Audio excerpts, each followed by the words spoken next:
Hey guys, welcome back to my channel. If you're new here, welcome. My name is Tawny, and in today's video, I wanted to share with you some really popular benzoyl peroxide cleansers that are currently on the market. I've personally tried all three of these for more than just a couple of uses to really understand how they work on the skin and if they are worth it. So if you are interested in learning a little bit more about some very popular benzoyl peroxide acne cleansers, then just keep watching.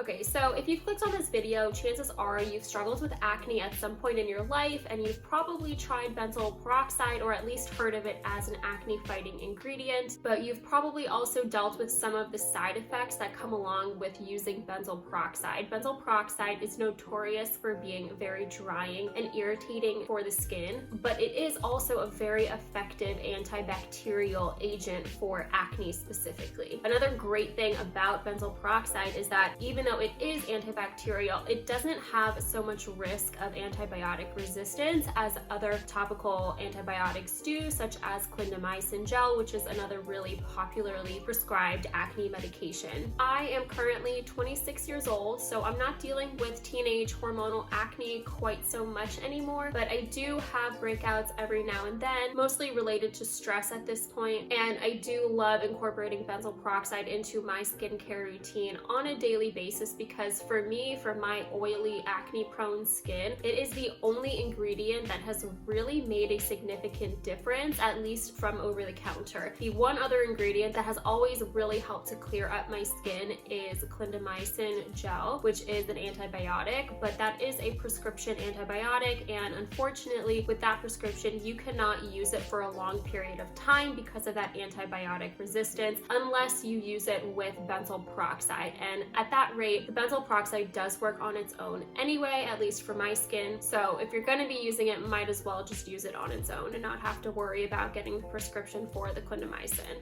Okay, so the first one that I'm going to share with you guys today is the CleanClear Continuous Control Cleanser. This has 10% benzoyl peroxide in it, which is a very potent strength of benzoyl peroxide. I believe that's the highest strength over the counter, at least. I haven't really seen anything over 10% in either a cream or even a cleanser or anything like that. This one is the first cleanser that I started to use that has benzoyl peroxide in it. I remember this from when I was in high school. I always really loved the scent of it. It does have menthol in it, and it does leave your skin feeling a little bit tingly when you apply it. So I know now that that's not really the best thing for the skin. It can sensitize the skin, cause some irritation, but it does have that 10% level of benzoyl peroxide, so I will say that it does actually work pretty well to get rid of the acne. I wouldn't recommend this pretty much to anyone, however, because of that tingling sensation.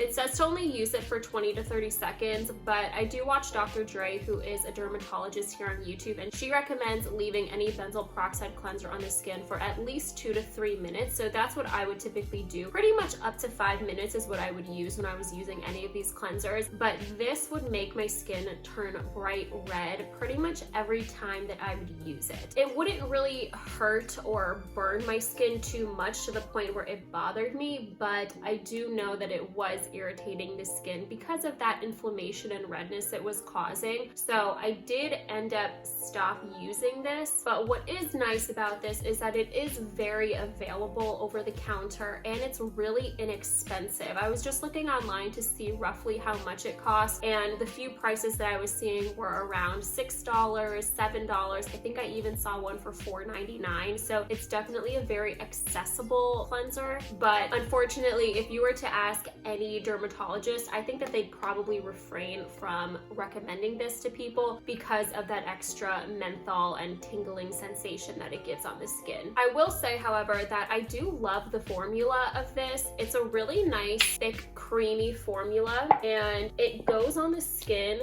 and it rubs around the skin really, really easily. Like, it spreads out easily and it makes it really easy to almost create a mask on the skin. especially if you're in the shower. It has a nice thicker consistency, so it won't just rub off if your skin is already wet. And like I said, it just does a really good job of spreading around the skin. So I love that about the formula. I just kind of wish they would do the same exact formula without those sensitizing ingredients. And I should also mention that with any of these products, any product that has benzoyl peroxide in it, you have to be really careful about staining your sheets or your towels. It will pretty much always stain at the least your towels if you are using it in a cleanser form. So just make sure that you're getting like a white towel or a towel that you don't care about when you're using a product like this. Okay, let's move on to the next benzoyl peroxide cleanser that I personally have tried, and it is the CeraVe Acne Foaming Cream Cleanser. This has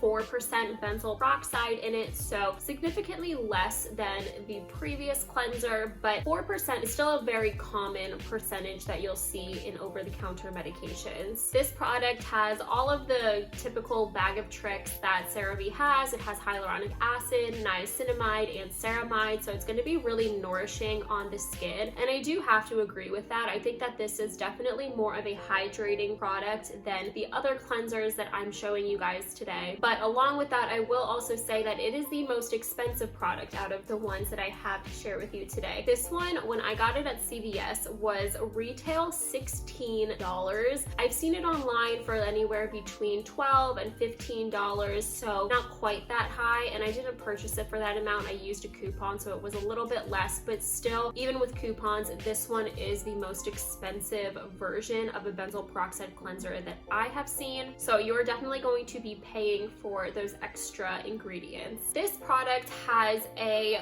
creamy but slightly foaming consistency like it says, and when I put it on the hand, you'll see it's quite a bit more liquidy than the previous one. And one of my complaints about this cleanser is that I don't think that it spreads around really easily. It looks kind of okay right now as I'm doing it. It almost looks like I'm using a moisturizer actually. But when I put this on my face or a larger area of the body, like for example, my back or my fiance's back, it kind of gets a little bit difficult to spread around, especially if you don't keep it super wet. It kind of like, I don't know if you can see areas where it's like white and foamy, but other areas where it just doesn't really look like there's much product there. And I think that's one of the things that I disliked the most about this product. I feel like it wasn't as effective as the other products, just the way that it was being applied to the skin, and this liquidy formulation makes it a little bit more difficult to keep the product on the skin if you're in the shower, for example, and your skin is already kind of saturated with water. But as you can see now, it just doesn't really look very evenly saturating all of the skin. Like you have areas where you don't see the white foaming stuff, and then there's areas where you do see a lot of the cleanser concentrating. I think that those of you who have more dry, sensitive skin or have always really had an aversion to benzoyl peroxide will like this product the best out of the 3 cleansers that I'm sharing today. But unfortunately for me, I just don't feel that it was as effective, possibly because of the 4% benzoyl peroxide strength as opposed to 10%, but also I think the consistency was really throwing me off. It just didn't seem to spread around on my skin very well. So I probably won't be repurchasing this, but it's definitely a good product. And like I said, if you have dry, sensitive skin, I think that you'll really enjoy this one. And the last cleanser that I am most recently using is the PanOxyl 10% Acne Foaming Wash. This is the maximum strength version that they have. They also have a 4% strength that Dr. Dre here on YouTube has talked about many times in the past. I personally have not tried the 4% strength. I was interested in trying it, but spoiler alert, when I started using this, I loved it so much that I just didn't feel like mixing up my routine again, and I've been sticking with this ever since. This one, like I said, is a 10% strength, so it's as strong as the CleanClear Continuous Control Cleanser, but a bit stronger than the CeraVe one, and I do think that it is really, really effective at killing killing that stubborn acne bacteria, but it also does not have any fragrance, it doesn't have any menthol, it doesn't burn, it doesn't sting, it doesn't itch, it doesn't make me dry or flaky after I use it. I think that the formulation that they have is really, really great, and the consistency of this one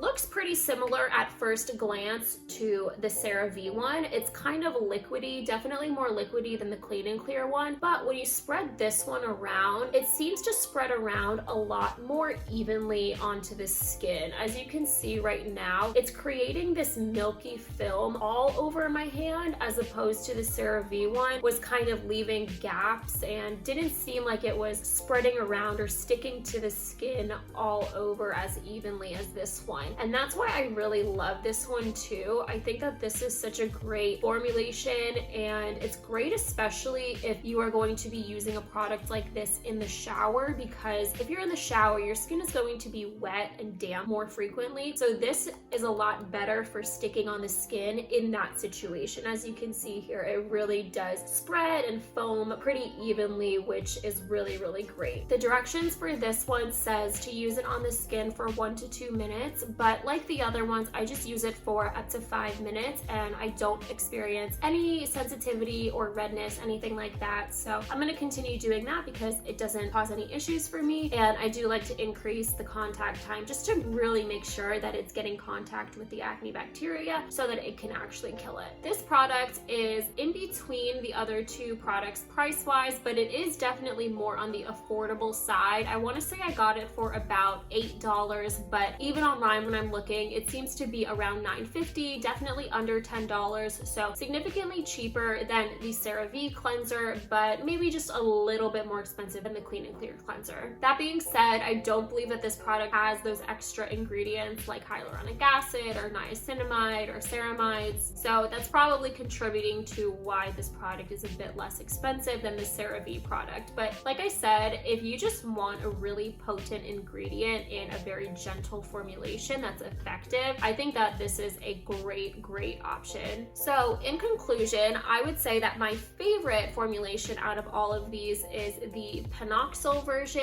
I think it's gentle and effective. However, if you do have very sensitive and very dry skin, I think you might like the CeraVe version a little bit better because it does seem to be slightly more hydrating. But out of the two of these, I really don't think that you can go wrong. I hesitate to recommend the CleanClear version to anyone because of that menthol and the fragrance, so that can be a little bit sensitizing to some people and cause a bit of that redness and irritation. It does feel nice if you want to like pamper yourself and do a little tingling mask every once in a while, but for an everyday basis, I would really try to stick to one of these two options. And if the CeraVe one is a little bit pricey for you, but you still only want to use a 4% strength, I also know that there is a PanOxyl version that is in the 4% strength. I personally have not tried it because this has been working wonders for me, and I just didn't really want to switch up my routine anymore just to give it a shot because I know that this has been working so well. But I think that that's another great option if you just want something that's kind of bare bones, benzoyl peroxide 4%, and maybe you're not really willing to spend the extra few bucks on the other ingredients that this one has, or specifically if you have like a niacinamide sensitivity, this one probably is not going to be great for you because it does contain a little bit of niacinamide in it. But that's all that I have for you guys today. I hope that you enjoyed this video. If you have tried any of these products, let me know down in the comments what you thought about them, or if you've tried the PanOxyl 4%, also let me know what you think about that formulation and if it's as effective as any of these other ones. I'd love to hear in the comments. Once again, please consider subscribing, give this video a thumbs up if you enjoyed it, and I hope to see you in my next video.